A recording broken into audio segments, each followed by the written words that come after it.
المستفاد رقم 5 من قصة الهجرة النبوية العظيمة والأخير هو الصحبة.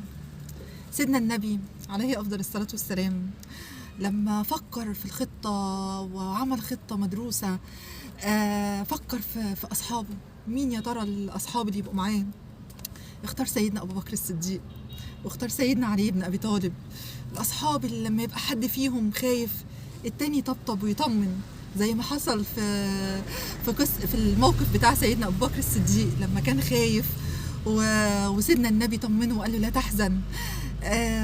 قد ايه الأصحاب مهمين، قد ايه الأصحاب، الصاحب اللي بيسند صاحبه، الصاحب اللي بيدعمه، الصاحب اللي لما يلاقي التاني بيبعد هو بيقربه. الصحبة الصالحة مهمة جدا جدا. عايز تقرب من ربنا، قرب من صحبة تقربك من ربنا. ما ينفعش يكون واحد عايش في وسط كله بعيد عن ربنا ويقول بس أنا جوايا كويس، أنا جوايا عايز أقرب. لا، لازم تاخد موقف، لازم تاخد موقف. مستني إيه؟ مستني لما ملك الموت يقبض روحك عشان تاخد موقف؟ هيبقى خلاص قضي الأمر. زي بالظبط اللي واقف على شط البحر، على شماله في موج عالي وعلى يمينه البر والنجاة.